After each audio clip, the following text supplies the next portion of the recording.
Hello everyone. आज हम लोग वाक्य और उसके भेद सीखेंगे। सबसे पहले हम देखेंगे कि वाक्य किसे कहते हैं। तो वाक्य का अर्थ है ऐसे शब्द समूह जो पूरा अर्थ स्पष्ट करते हों, वाक्य कहलाते हैं। ठीक है, इसका अर्थ है कि वाक्य जो है वो एक शब्द समूह यानी ग्रुप ऑफ वर्ड्स, अल्फाजों का गिरोह, उसे कहते हैं। पर इसके लिए आवश्यक है कि यह शब्द समूह जो है इस प्रकार लिखे जाएं कि उसका पूरा अर्थ स्पष्ट हो जाए। मतलब सिर्फ वर्ड्स या शब्दों को एक साथ लिखने से वाक्य नहीं बनता। शब्द इस तरह लिखे जाए कि उसको पढ़ने से कोई अर्थ निकलता हो, यानी मीनिंगफुल ग्रुप ऑफ वर्ड्स, बामानी अल्फाजों के ग्रुप को वाक्य कहते हैं। ठीक है, जैसे उदाहरणतः मैं आपको एक वाक्य बताती हूँ, सत्य की विजय होती है। ठीक है, यह एक वाक्य है क्योंकि इसका पूरा अर्थ निकलता है। लेकिन अगर मैं ये लिखूँ सत्य विजय होती, ये लिखा हो तो इसे हम वाक्य नहीं कहेंगे क्योंकि इसका कोई अर्थ नहीं निकलता है। तो ये शब्द समूह तो है, ग्रुप ऑफ वर्ड्स तो है, लेकिन इसका कोई अर्थ नहीं निकला, इसलिए ये वाक्य नहीं होगा। अब हम वाक्य के भेद देखेंगे, काइंड्स ऑफ सेंटेंस, जुमले की किस्में। अर्थ के आधार पर वाक्य के विविध भेद हैं। ठीक है, पहला है विधानार्थक वाक्य। इसको स्टेटमेंट, डिक्लेरेटिव सेंटेंस भी कहते हैं और बयानिया जुमला भी कहते हैं। ठीक है, इस वाक्य में क्रिया यानी काम के करने या होने की सूचना होती है या कोई भी इंफॉर्मेशन या मालूमात दी जाती है। उदाहरण, सूरज पूर्व दिशा में उगता है। यहाँ पर जानकारी दी जा रही है तथा सूरज के उगने के बारे में या निकलने के बारे में बताया जा रहा है। इस प्रकार के वाक्य को विधानार्थक वाक्य कहते हैं। अब हम वाक्य का दूसरा प्रकार देखेंगे, निषेधार्थक वाक्य। निषेधार्थक वाक्य को इंग्लिश में नेगेटिव सेंटेंस और उर्दू में मनफी जुमले कहते हैं। ठीक है, जिस वाक्य में किसी बात के न होने या करने का बोध होता हो उसे निषेधार्थक वाक्य कहते हैं, अर्थात नहीं का प्रयोग होता हो। अगर वाक्य में नहीं इस शब्द का प्रयोग हुआ हो या इनकार किया जा रहा हो किसी बात से, तो ऐसे वाक्यों को निषेधार्थक वाक्य कहते हैं। उदाहरण है इसका, मेरा नाम मीतू नहीं है। ठीक है, यहाँ पर नहीं का प्रयोग किया गया है, इसलिए ये वाक्य निषेधार्थक वाक्य कहलाएगा। अभी अगला भेद है आज्ञार्थक वाक्य। इसे इंग्लिश में इम्परेटिव सेंटेंस और उर्दू में अम्रीय जुमला कहते हैं। ऐसे वाक्य जिसमें आदेश, आज्ञा, प्रार्थना की जाए, ऐसे वाक्य को आज्ञार्थक वाक्य कहते हैं।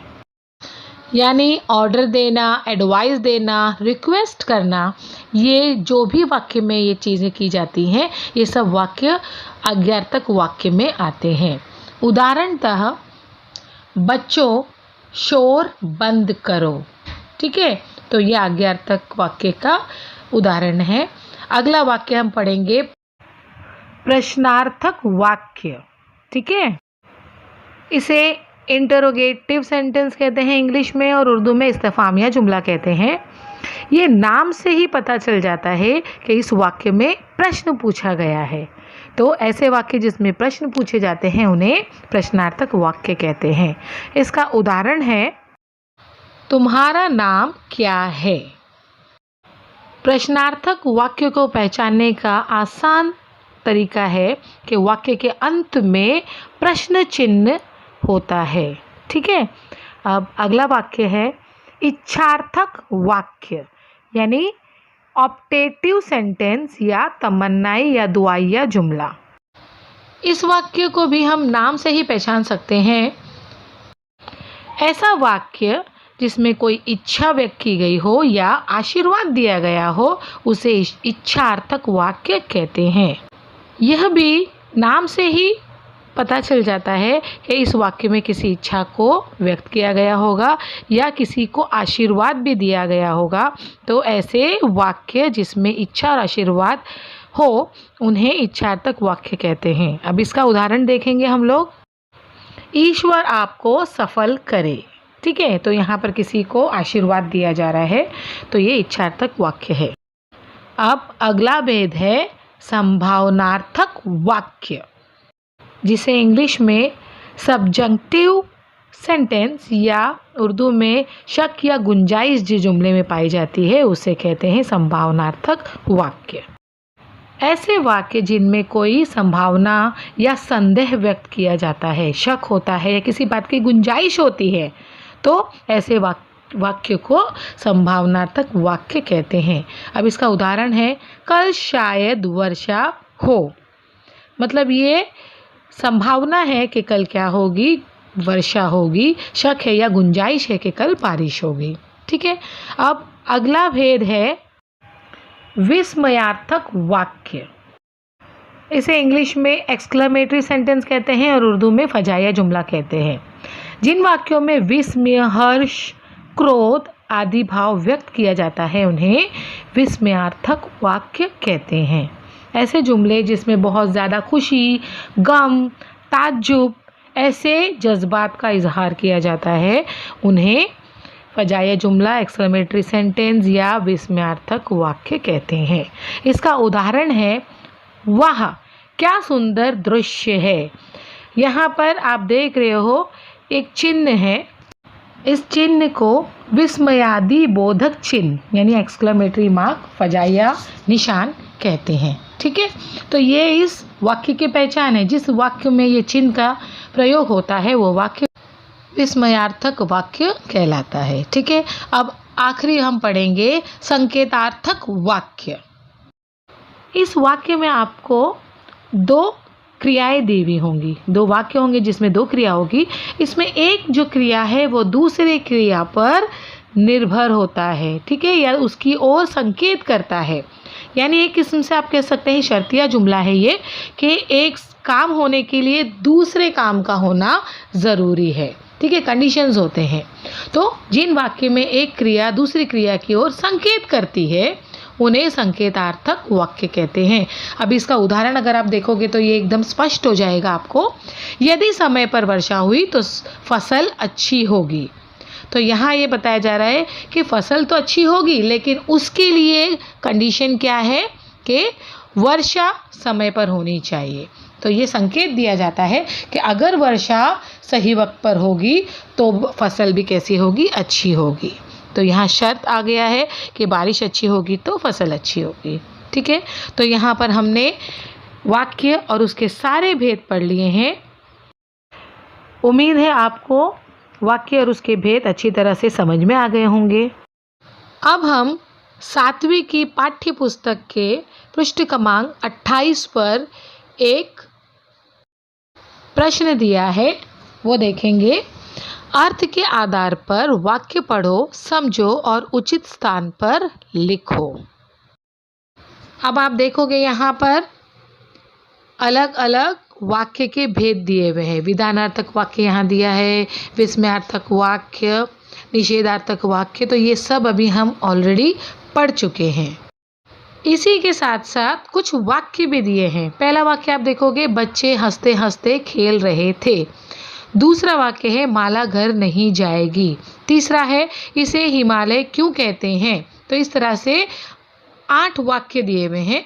हमको 8 वाक्य पढ़ने हैं और जैसे कि अभी हम समझ चुके हैं कि वाक्यों के भेद कौन से हैं और उनका मतलब भी समझ चुके हैं, तो इन वाक्यों को ये जो यहाँ पर जगह दी हुई है यहाँ पर हमको लिखना है।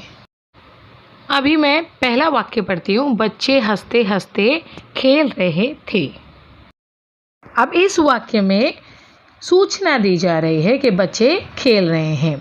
तो ऐसे वाक्य को विधानार्थक वाक्य स्टेटमेंट कहेंगे। तो आप देखो यहाँ पर विधानार्थक वाक्य के आगे जो जगह दी हुई है तो ये वाला वाक्य हमको इस खाली जगह में लिखना होगा।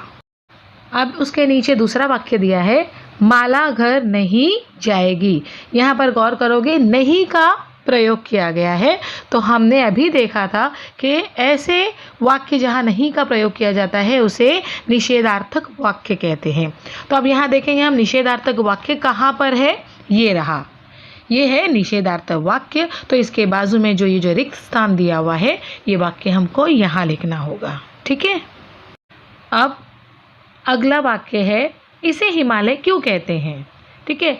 अब ये आप देखकर ही समझ सकते हो कि ये प्रश्न पूछा जा रहा है। इसके अलावा एक और पहचान मैंने आपको बताई थी कि वाक्य के अंत में प्रश्न चिन्ह होगा। तो ये दोनों चीज़ें हमको समझ में आ रही है, एक तो क्यों है और प्रश्न चिन्ह है।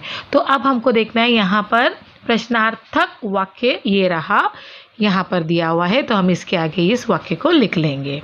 अब अगला वाक्य है, सदैव सत्य के पथ पर चलो।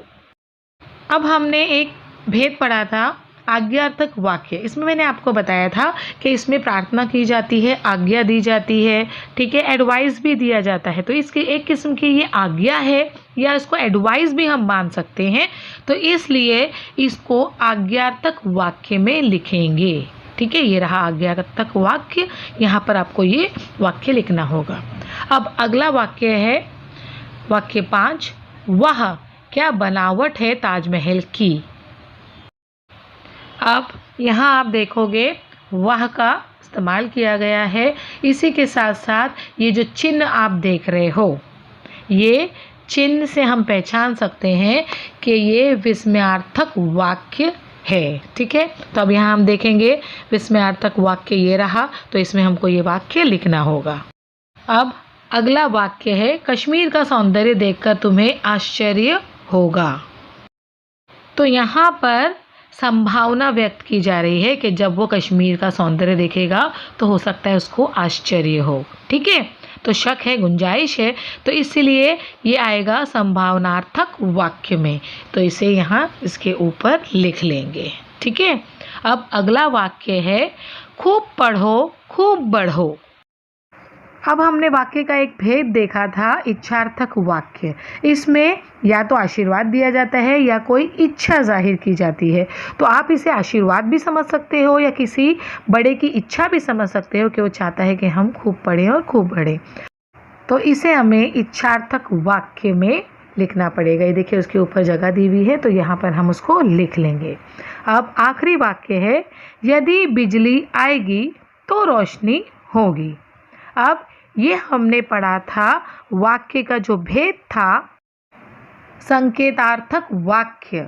ठीक है, जहाँ पर मैंने कहा था शर्त होती है, कंडीशंस होते हैं।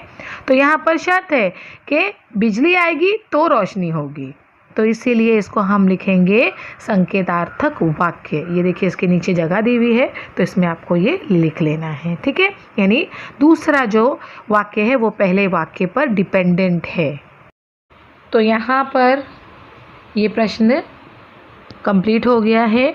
आशा है आपको ये अच्छी तरह से समझ में आ गया होगा। धन्यवाद।